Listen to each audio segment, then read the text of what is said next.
Let's go over the biggest concerns here.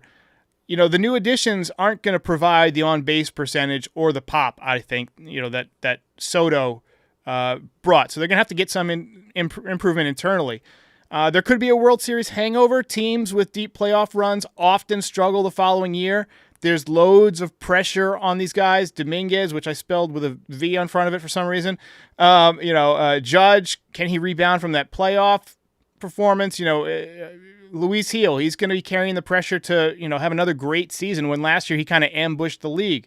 Cole, can he bounce back from that elbow injury? And then, that leads me into the injury risks. I mean, I had Sean Coleman on here from Hammer Territory to talk about Max Fried. He said that it's a non-zero injury risk for Max Fried. He's had some elbow and forearm issues. Obviously Rodon has the back issue. He managed to get through the year last year. He continues to look like he's in great shape. But, you never know with injuries. We've already got Cousins and I believe it was Clayton Beeter today, both a little bit behind in spring training because of arm soreness. So what concerns you? What would you kind of have the red flag raised over? Pitching, I hold my breath with every single throw that they make. They're always one pitch away from an injury, so I don't think that is, that's not hyperbole. Like that's real. So yeah, you could talk about Fried. A lot of people, kind of had to put their eyes back in their sockets when they saw it was an 8-year deal for Max Fried. I think that's just the price of getting an elite talent in. And to be honest, look, the next 2 years in my eyes, this is the time where you have to hit that turbo button if you're this franchise. So if you are signing a pitcher like Max Fried, you're obviously signing him for the majority of that 8-year deal. You're hoping that you don't have too many warts on the back end. But for me, you got to zero in on these next 2 years because that is when you still have prime Garrett Cole, prime Aaron Judge. Aaron Judge is going to be turning 33 in a couple months. Garrett Cole is going to be 35 later this year. The peak of their prime seasons, they are not adding up. They're only going to be dwindling from this point. So right. You got to hit that turbo button. You got to put all your chips in. And It kind of leads me in a roundabout way to, reasons why I might be pessimistic about this team. It's everything that is around Aaron Judge at the moment in that Yankee lineup. To me, Aaron Judge and Jazz Chisholm Jr. at the moment are really the only two hitters in this lineup that I kind of don't have a question mark hanging over their heads. I don't know how much they can offset the loss of Juan Soto if the trio that you were talking about before, Volpe, Wells, and Dominguez, do not take a step forward this year. Everybody's talking about, hey, we've got Bellinger and we've got Goldschmidt, and that's going to close the gap a little bit. Yeah, it might close the gap a little, but not by much.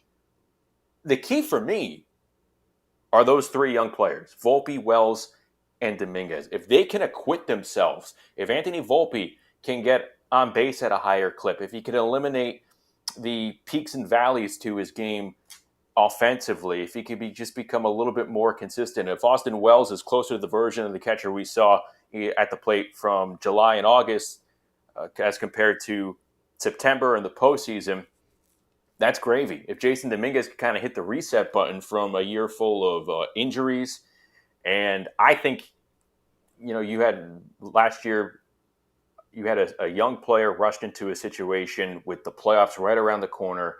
I think it was a really tough spot for him to succeed in. I think just having a fresh season, having a full off season of work, attacking a position in left field. And by the way, everybody, as we get to spring training, they're not completely putting it in stone that it's going to be Dominguez in left and Bellinger in center. So I think that still needs to kind of sort itself out. But for me, if Volpe, Wells, and Dominguez can acquit themselves individually, I don't think I'm out of turn in saying that this team could be put up there with the top dogs in the National League. Everybody's talking about how the Yankees are the class of the thin American League. I believe that. I think they're the class of the American League at this moment.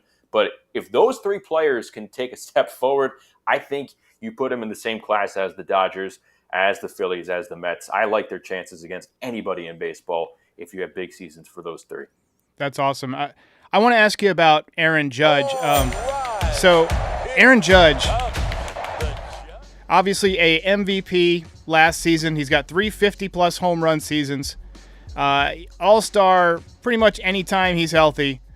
He's the captain, biggest contract in Yankees history, but tough postseason. And I feel like that is going to hang over him all season long. No matter what he does. If he hits 14 home runs in April, like A-Rod did in 2007, if he has 65 home runs headed into September, I don't care what his numbers look like. The one thing people are going to say all year is he's got to do it in October or it doesn't count.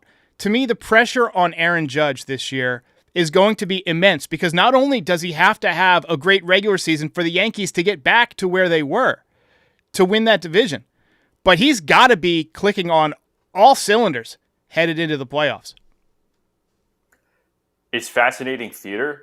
It's the fun part of sport, I guess, if you're not a fan of this subject that we're talking about, because you could kind of it's like watching March Madness without a bracket. You're kind of just liberated watching sport, like great competition. Yeah, the big, fascinating, juicy question is how Aaron Judge is going to respond from that quiet October and specifically dropping that fly ball in Game 5. He talked about saying I don't think it would. I'll just to paraphrase, I won't live it down until the day. It'll be with me until the day I die.